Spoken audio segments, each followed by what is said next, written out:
Hello there everybody, I am so over the moon that you've joined my channel tonight. I love all my like-minded friends out there, all of you guys who are so interested in Bigfoot just like me. I think we're a selected group of people and welcome to the channel.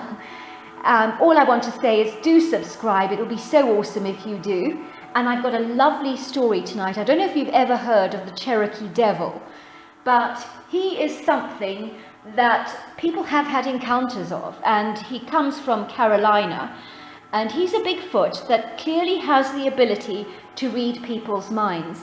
Now, for a long time I've really considered, can a Bigfoot literally telepathically read our minds? And I think it is highly possible, and certainly in the case of this creature, there are people who have reported very weird things happening around him, and certainly being victims of mind control. So let's get started. I think you're going to find this story fascinating. Dear Sarah and all your listeners, I was driving down West Jefferson, heading towards Creston, driving through Warrensville and then through Lansing into the beautiful back roads of Grayson County. It was wonderful to be driving down these roads again, and memories of my beautiful childhood in Carolina came flooding back. I had been away from home for over 10 years now, and the emotional experience of coming home brought tears to my eyes. Control yourself, I told myself, wiping the salty tears away. You don't want your mother to see you like this. In truth, I had missed this rural setting and easygoing lifestyle more than I ever imagined possible. As I drove through the town, it almost looked as if time had stood still. And although there were changes, so much still remained the same, and the nostalgia I felt in those moments really choked me up. I finally found myself driving down the familiar countrified driveway towards the beautiful home where I had grown up. The scenery was as magnificent as ever, and I marveled at the glorious rolling hills of green pastures and valleys, all dotted with beautiful trees and rambling shrubbery. I had forgotten how magnificent this part of the world truly was. Suddenly I saw the familiar shape of my mother rushing out of the house towards me, with arms outstretched and joyful tears running down her face. We embraced in each other's arms, laughing and sobbing at the same time, and holding each other for a long time. It's been too long, darling, far, far too long, and we've missed you so terribly. You must tell us all about your lovely life in Toronto and all the trips abroad you've taken with your company. We want to know all about what it's like to be an international sales rep. We need to hear all the details. It was not long before I was sitting around a long dinner table, surrounded by my wonderful family, all whom I had not seen for ages. My younger brother Kirk and Marco had both grown up so fast in the last 10 years and were now very grown-up, distinguished young men. My mother had aged significantly over the last 10 years, but with the greying hair and crinkled skin around her eyes, she was more endearing to me than ever before. We had a wonderful meal, Carolina style, with the best southern home cuisine I've ever had. There was delicious tender melt-in-the-mouth pork with crackling, served with scones and loads of salad, followed by a pecan nut pie with lashings of whipped cream. I was talking to my brother Kirk about all the hunting he had been doing lately, and then he said something that stopped me dead in my tracks. Do you believe in Bigfoot? He asked. I mean, do you believe that the creature is real? Or do you think it's all just a grand hoax? Suddenly memories came flooding back of the time several years back when I was driving down a country back road and almost hit a creature that was squatting in the middle of the dirt road, scratching away at the ground as if it was looking for something. Initially I thought it was a bear, but when it got up, it stood on 2 feet at a massive 7 foot tall, and it turned around and looked at me. I never forgot those inquisitive brown eyes that studied me with an open curiosity through the car window. I remember it was huge, it was black, and it was hairy. And it got up and crossed that dirt road in 3 strides of its long legs, and it moved with extraordinary grace, agility, and speed. I believe I do, I said with caution, knowing full well that believing in Bigfoot might appear very crazy. But then this was my brother. What was the harm of being honest with my brother, I thought. Why, I asked curiously, why do you ask me a question like that? Well, said my brother, my girlfriend Tricia and I had the weirdest experience in the wood in Ashe County, he said. He proceeded to explain the exact location of his experience that really got my attention because I knew that wooded area very well from my own childhood. Every time I had ventured there, I always got the distinct impression I was being watched. It was one of the creepiest, most foreboding places I had ever explored. Go on, I said. Tell me what happened. Well, my girlfriend wanted to do some photography, and she wanted pictures of a creepy, sinister-looking place to make the photographs look almost haunting. You see, she's doing arts at college, and it's important for her to photograph things that create different moods for her work. She started taking pictures on that day. We were together in the woods, and then suddenly things became so weird. Well, put it this way, she became weird. I followed her through the forest to this corrugated iron, abandoned-looking shed, and she sat down there on the ground and started to speak in a weird language that sounded almost like a monkey chattering, but it was actually a language.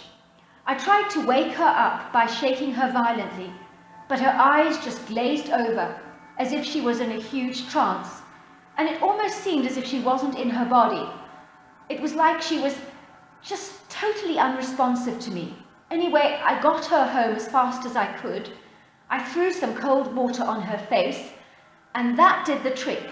But when she woke up, what she told me freaked me out all the more. What did she tell you? I asked.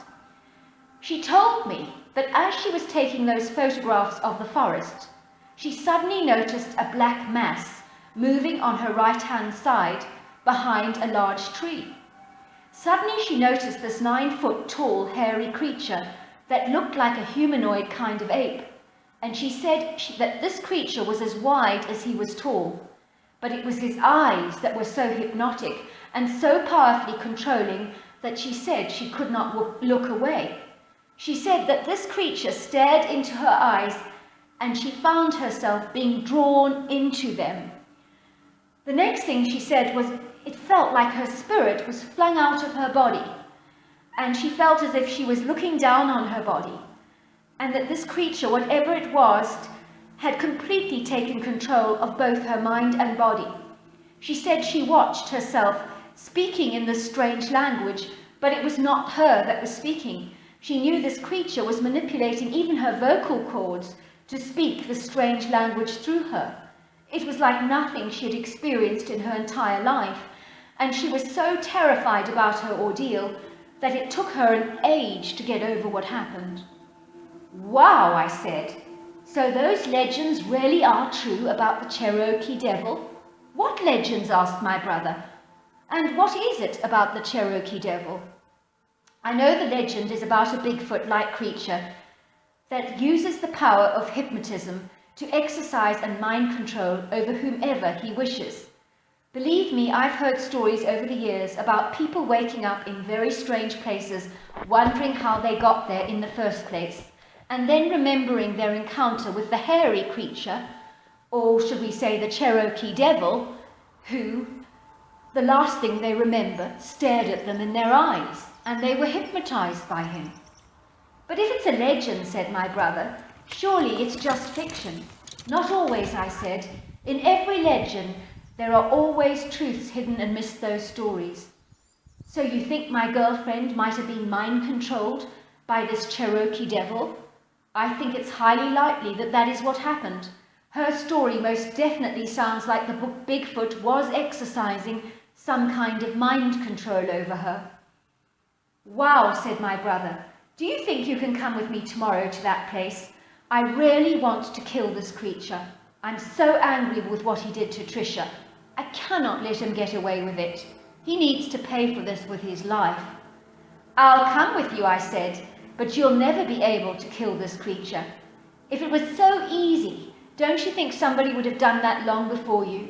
I'm sure there are many angry people who have been victims of mind control before and have been unable to exercise their wrath against the Cherokee devil. He is powerful. Are you saying he'll know I want to kill him? My brother asked me. Of course, I said. If he's a master of mind and body manipulation, of course he can read your mind. He will definitely know your intentions, which is why it wouldn't be a good idea for you to go there in the first place. I'm going, he said. I'm not going to let him get away with it. Why did he have to do this to Tricia? She was just minding her own business. I wish I knew the creature's reasoning, I said. Who knows? Maybe it's a game to him, or maybe he has an ulterior motive beyond our natural understanding. The next day, my brother and I visited the wooded area where his girlfriend was hypnotized by the Cherokee devil. It happened right here, said my brother, pointing to the spot. I looked around the woods with their carpet of golden leaf litter covering the ground, and there were lots of mature pine trees that had thick trunks and had not fallen victim to the logging industry. Now that in itself is a warning sign. It was all starting to make sense to me. Maybe the Cherokee devil owned this forest and mind-controlled anyone that dared to try and destroy his natural habitat, which would explain why any logger would fall under his mind control. Suddenly I knew eyes were on me, and I did not want to turn my head in the direction of those eyes. I knew those eyes belonged to the Cherokee devil, and I was not under any circumstances going to let him control my mind. I had clearly underestimated this creature's power. Try as I might to not look away from this creature, I felt a tugging sensation on my neck, and I felt my neck being pulled to face the direction of this creature. Suddenly my eyes were looking straight into the Bigfoot's deep brown eyes, and I realized that I was locked in a powerful visual hold of which there was no escape. I was screaming, "No, no, no," in my mind, "Please, no." I could hear this low guttural laughing in my mind as if the creature was reveling in my anguish. "I have control over you now," it snarled. The next thing I knew, I felt this rushing sensation, rather like the gushing sound of a forceful waterfall, engulf my entire body. And then there was a huge tug, and I found myself separated from my body by a long silver cord. Suddenly, I was outside of my body, but it was no longer controlled by me anymore, but by the Cherokee devil himself. I could see this creature blowing this green energy into my body like a visceral smoke, and then this creature controlled me like a puppet, and I surrendered to his control without any resistance. I heard the words in my head, "Kill your brother.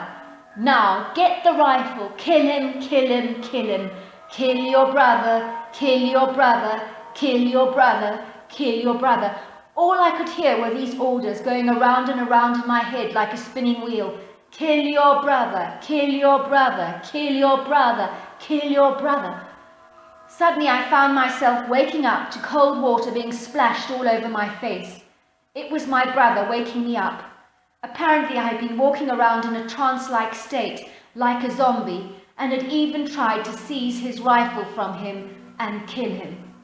"Your strength," said my brother. "You literally pinned me down with one of your arms, and then you grabbed my rifle and tried to shoot me, but the bullet in the rifle just didn't go off." That's what he told me had happened. I could hardly believe it. "I nearly killed you?" I asked in horror. "It was not you," said my brother. "It was the Cherokee devil. He had taken over your body." "Did you actually get to see him?" he asked me. I nodded. He literally controlled my whole body and mind.